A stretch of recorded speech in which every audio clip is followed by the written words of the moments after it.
Hello everyone, how are you today? Welcome back to my class Sukhdev Patsaria Chemistry classes Gwalior for G, NEET and board exam preparation. Today we are going to discuss on lecture number 1, chapter number 8, redox reaction. In this lecture we will discuss about only MCQ number 1. Topic is oxidation and reduction. This lecture is very important for those students who are preparing for G or NEET with 12th class. So let's start without delay. What kindly request to you, please like, share and subscribe my channel.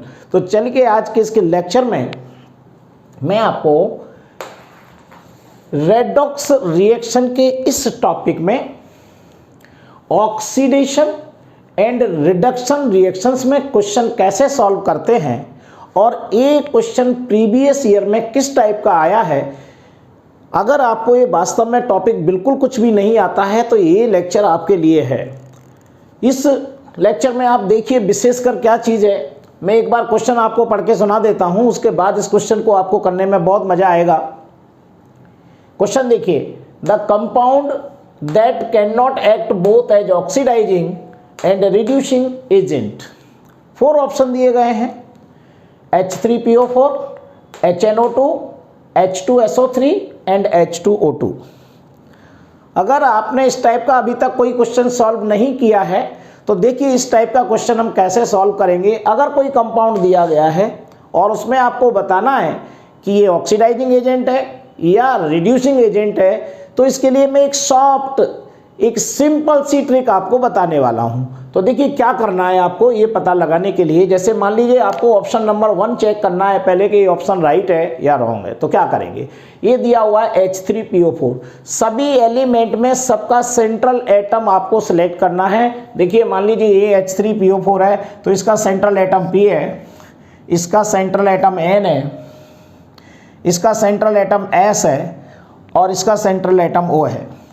हमें सभी compound के central atom पता होना चाहिए और इस central atom में उस एटम का हाईएस्ट ऑक्सीडेशन नंबर निकालना है और उसका लोएस्ट ऑक्सीडेशन नंबर निकालना है। और इन दोनों ऑक्सीडेशन नंबर के बीच में अगर कोई ऑक्सीडेशन नंबर इनका आता है तो वो ऑक्सीडाइज भी होगा और रिड्यूज भी होगा। हो सकता है लेक्चर से आपको ये मेरी बात समझ में नहीं आ रही होगी, लेकिन मैं आपको इसे अप्लाई करके दिखाता हूं कि H3PO4 को पहले चेक करें कि ये ऑक्सीडाइजिंग और रिड्यूसिंग एजेंट दोनों हैं या अकेला ऑक्सीडाइजिंग एजेंट है या अकेला रिड्यूसिंग एजेंट है। चेक करते हैं। तो पहले मैं H3PO4 को यहाँ पर लिख लेता हूँ। ध्यान दीजिए, यहाँ पर ये रहा हमारा H3PO4। ओके, इसमें P जो है सेंट्रल एटम है ये वाला। तो यहां पर मैंने P लिखा, देखो ध्यान से, ये रहा P। P का हमें एटॉमिक नंबर मालूम होना चाहिए, ये होता है 15। और उसके बाद हम इसका लिखेंगे इलेक्ट्रॉनिक कॉन्फ़िगरेशन। सारी प्रोसेस समझ लीजिए। ये रहा हमारा 1H2, 2H2, 2P6, 3H2, 3P3। ये रहा इसका electronic configuration. Total number count कर लो, 2 और 2 4 और 6 10, 2 12 और 3 15 यानी 15। अब इस इलेक्ट्रॉनिक कॉन्फ़िगरेशन से आपको क्या करना है, इसके आउटर मोस्ट सेल में देखते हैं कितने इलेक्ट्रॉन हैं। ये है हमारा आउटर मोस्ट सेल। ध्यान से देखो, ये है हमारा आउटर मोस्ट सेल 3S एंड 3P।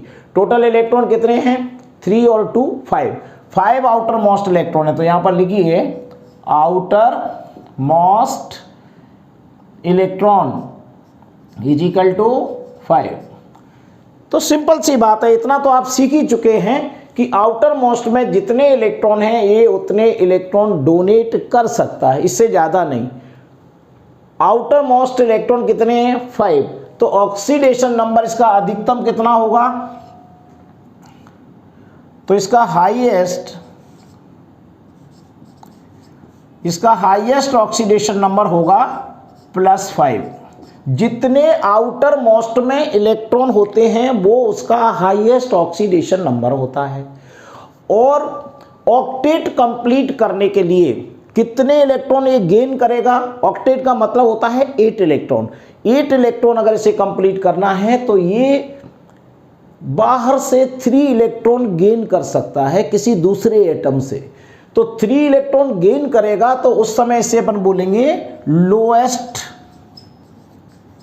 लोएस्ट ऑक्सीडेशन नंबर, और ये होगा -3। 3 इलेक्ट्रॉन गेन करेगा इसलिए माइनस, डोनेट करेगा इसलिए +5। तो यहां पर +5 ऑक्सीडेशन नंबर हाईएस्ट और -3 ऑक्सीडेशन नंबर लोएस्ट हुआ। और भाई अब हमें इसको ये देख करके बताना है कि ये H3PO4 क्या ऑक्सीडाइजिंग और रिड्यूसिंग एजेंट दोनों है। तो बड़ी सिंपल सी बात है कि हमें इसका ऑक्सीडेशन नंबर निकालना, जो रियल में H3PO4 दिया है इसका ऑक्सीडेशन नंबर निकाल के देखते हैं। ये सारी स्टेप है। पहली बात ये समझ में आ गई आप, अब देखिए आगे। अब मैं इसका ऑक्सीडेशन नंबर निकाल रहा हूँ H3PO4, इसका ऑक्सीडेशन नंबर कैसे निकालेंगे? ये P को X मान लेते हैं, H का ऑक्सीडेशन नंबर +1 होता है और O का -2 होता है। P को X मान लीजिए, तो यहाँ पर मैं लिखूंगा +3 + X + -8 = 0। सो X हो जाएगा +8 और -3, X हो जाएगा +5। ये H3PO4 में P का ऑक्सीडेशन नंबर आ गया +5। तो +5 जब ऑक्सीडेशन नंबर आ गया तो ये एलिमेंट आगे ऑक्सीडाइज नहीं हो सकता, रिड्यूज हो सकता है, ऑक्सीडाइज नहीं हो सकता, रिड्यूज हो सकता है। यानी ऑक्सीडेशन नंबर अधिकतम आ रहा है इसमें +5, तो ये ऑक्सीडाइज नहीं हो सकता। जब ऑक्सीडाइज नहीं होगा रिड्यूज हो सकता है। तो जबकि पूछ क्या रहा है, ऑक्सीडाइजिंग एजेंट और रिड्यूसिंग एजेंट दोनों होना चाहिए, लेकिन यहाँ पर एक हो रहा है। जो ऑक्सीडाइज होता है वो रिड्यूसिंग एजेंट होता है और जो रिड्यूज होता है वो ऑक्सीडाइजिंग एजेंट होता है। लेकिन यहाँ पर ये ऑक्सीडाइज नहीं हो सकता, रिड्यूज हो सकता है। जब रिड्यूज हो सकता है तो ऑक्सीडाइजिंग एजेंट तो है लेकिन रिड्यूसिंग एजेंट नहीं है। ये है इसकी theory, main highest oxidation number and lowest oxidation number. और H3PO4 का जो ऑक्सीडेशन नंबर आप निकालेंगे, ये जो आपने +5 निकाला, इनको चेक करिए। इन दोनों, अगर ये वाला आता है अकेला तो एक बार हो रहा है, ऑक्सीडाइज हो रहा है या रिड्यूज हो रहा है। ये नीचे आता है तो इसके हिसाब से निकालेंगे। लेकिन इन दोनों के बीच में कोई नंबर आता है +5 से कम, -3 से ज्यादा, तो वो ऑक्सीडाइज भी होगा और रिड्यूज भी होगा। सिंपल सी थ्योरी है। इसका मतलब पहले नंबर का ही ऑप्शन हमारा राइट है। लेकिन हम आपको ये चेक करके भी बताएंगे कि HNO2, H2SO3, H2O2 क्या ये दोनों हैं ऑक्सीडाइजिंग एजेंट और रिड्यूसिंग एजेंट? इनको भी तो चेक करते हैं। जरा इसको भी देखते हैं। मैं इसको हटा देता हूं, अभी जगह है वैसे तो, और देख लेते हैं। इसको चेक करिए, HNO2 को चेक करते हैं।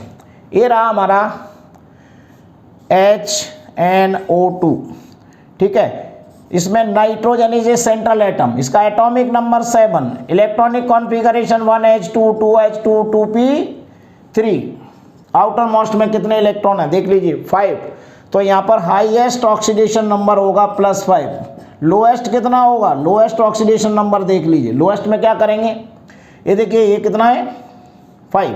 कितना गेन करेगा ऑक्टेट कंप्लीट करने के लिए? 3 इलेक्ट्रॉन गेन करेगा। तो यहाँ पर हो जाएगा ये -3। ओके, ये भी सेम फास्फोरस की तरह है। Highest oxidation number +5, lowest oxidation number -3। अब क्या करना है, हमें HNO2 का ऑक्सीडेशन नंबर निकालना है। तो कैसे निकालोगे, यहाँ रख लीजिए। ये रहा HNO2, इसमें क्या करेंगे, इसका है +1, ऑक्सीजन का -2। तो यहाँ पर लिखूंगा मैं +1 + X + -4 = 0। देख लीजिए, तो X = क्या आ जाएगा, +4 -1। सो X = +3 ऑक्सीडेशन नंबर आ रहा है। देखिए यहाँ देख लीजिए, +3 ऑक्सीडेशन नंबर आ रहा है। तो ये -3 से ज़्यादा है और +5 से कम है, यानी ये ऑक्सीडाइज भी होगा और रिड्यूज भी होगा। यानी ये ऑक्सीडाइजिंग एजेंट भी है और रिड्यूसिंग एजेंट भी है। तो इसका मतलब ये वाला आंसर हमारा नहीं हो सकता, क्योंकि वो क्वेश्चन में पूछ रहा है both the compound that can not act both as oxidising and reducing agent. लेकिन ये तो दोनों हो रहा है, ऑक्सीडाइज भी हो रहा है और रिड्यूज भी हो रहा है। तो हमारा ये आंसर नहीं होगा, इसलिए नहीं होगा। इसलिए आपको सारी चीज़ करके देखना। हो सकता है ये ऑप्शन 4 नंबर पर हो तो आपको सबको चेक करना पड़ेगा, लेकिन पेपर में मैं सलाह दूंगा अगर आपको ये आंसर आ गया है तो नीचे करने की ज़रूरत नहीं है। लेकिन आज अगर आप वीडियो देख रहे हैं तो आप इसी पर मत छोड़ देना, क्योंकि नहीं तो ये नहीं सीख पाएंगे आप। अब मैं आपको बताता हूँ H2SO3 ये कैसे करेंगे, इसमें भी करके देखते हैं। इसे हटाएं तो मैं इसको सिखाता हूँ। H2SO3 ये रहा H2SO3, इसमें ये रहा सल्फर और इसका एटॉमिक नंबर है 16। इलेक्ट्रॉनिक कॉन्फ़िगरेशन लिख लेते हैं 1H2 2H2 2P6 3H2 और 3P4 ये आ गया आपका।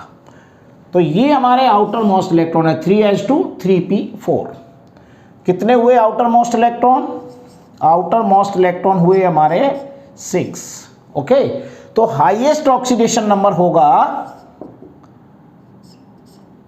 +6 और लोएस्ट ऑक्सीडेशन नंबर होगा, ये 2 इलेक्ट्रॉन गेन करेगा तो -2। ये हमारा हाईएस्ट और लोएस्ट ऑक्सीडेशन नंबर हमने निकाल लिया। ओके, अब क्या करना है, इसमें सल्फर का ऑक्सीडेशन नंबर निकाल लेते हैं। कैसे निकालेंगे? हाइड्रोजन का +1 और ऑक्सीजन का -2, वैल्यू रख दीजिए +2 +x +-6 = 0। सो x = आपका आ जाएगा, ये -6 है तो ये +6 हो जाएगा, ये +2 है -2 हो जाएगा। x = आपका आ रहा है कितना, 3 दूनी 6, ये आ रहा है +4, यही आ रहा है ना, +4 आपका ये आ गया। अब देखिए +4 देखते हैं यहाँ पर लिख करके, ये हाईएस्ट और लोएस्ट के बीच में है कि नहीं। तो यहाँ पर ये -2 से ज़्यादा है और +6 से कम है। इसका मतलब ये ऑक्सीडाइज भी होगा और रिड्यूज भी होगा, दोनों होंगे। ये भी आंसर आपका नहीं हो सकता। अब हम H2O2 को चेक करते हैं। ये रहा है हमारा H2O2। देखिए H2O2 में ये रहा हमारा सेंट्रल एटम O2। तो ऑक्सीजन का हम यहाँ पर क्या निकालेंगे, इलेक्ट्रॉनिक कॉन्फ़िगरेशन। तो लिख लीजिए 1H2 2H2 2P4। Outer most में कितने इलेक्ट्रॉन हैं? 4। तो यहाँ पर हाईएस्ट ऑक्सीडेशन नंबर आपका हो जाएगा = 6 और लोएस्ट ऑक्सीडेशन नंबर कितना होगा? -2। ये अब H2O2 में आपको ऑक्सीजन का क्या निकालना है, ये इसको ऑक्सीडेशन नंबर निकालना। तो देखिए ये तरीका सबसे बढ़िया है, H2O2 में निकालना है। तो H का कितना होता है, ऑक्सीजन का निकालना है, ये परऑक्साइड है तो परऑक्साइड में H का कितना है, +2 +1 है यहाँ पर, तो 2 ऑक्सीजन का +2 और यहाँ पर हो जाएगा 2 ऑक्सीजन का -2, तो 1 ऑक्सीजन का -1। इसको ऐसे भी आप समझ सकते हैं HOOH, ये इसका स्ट्रक्चर है, हाइड्रोजन +1 हाइड्रोजन +1, ऑक्सीजन का -1 ऑक्सीजन का -1। ऐसे परऑक्साइड में एक ऑक्सीजन के लिए ऑक्सीडेशन नंबर होता है -1। तो यहाँ पर ये -1 एक ऑक्सीजन का, ये +1 एक हाइड्रोजन का, तो ये यहाँ पर आ गया -1। देखिए यहाँ पर हाईएस्ट और लोएस्ट ऑक्सीडेशन नंबर के बीच में आ रहा है। ये -2 से ज़्यादा है, 6 से कम है। इसका मतलब ये ऑक्सीडाइज भी होगा और रिड्यूज होगा। इस टाइप से आपको सॉल्व करना है। तो ये भी ऑप्शन यहाँ पर पॉसिबल नहीं है। तो राइट आंसर कौन सा होगा, H3PO4। आपको लास्ट में बता दूं, ये क्वेश्चन आपको समझ में आ गया होगा। मेन चीज़ क्या है इसके अंदर, किसी भी कंपाउंड के अंदर यदि आपको ऑक्सीडाइजिंग या रिड्यूसिंग एजेंट बताना है तो सिंपल सी बात है, उसके सेंट्रल एटम का ऑक्सीडेशन नंबर निकाल लीजिएगा और वो ऑक्सीडेशन नंबर इलेक्ट्रॉनिक कॉन्फ़िगरेशन से निकाले गए ऑक्सीडेशन नंबर के हाईएस्ट ऑक्सीडेशन नंबर और लोएस्ट ऑक्सीडेशन नंबर के बीच में आना चाहिए। बीच का मतलब ये है कि सबसे कम वाले से ज़्यादा और सबसे ज़्यादा वाले से कम आना चाहिए, तो वो ऑक्सीडाइज भी होगा और रिड्यूस भी होगा। ऑक्सीडाइजिंग एजेंट और रिड्यूसिंग एजेंट की पहचान क्या है कि अगर वो ऑक्सीडाइज हो सकता है तो वो रिड्यूसिंग एजेंट होगा, और अगर वो रिड्यूस हो रहा है तो वो ऑक्सीडाइजिंग एजेंट होगा। इस टाइप से आप इस क्वेश्चन को सॉल्व कर सकते हैं और इस टाइप का कोई भी क्वेश्चन आता है उसे निकालने की कोशिश कीजिएगा। ये लेक्चर आपको कैसा लगा मुझे कमेंट सेक्शन में जरूर बताइए। So thank you very much. Next lecture will be continue.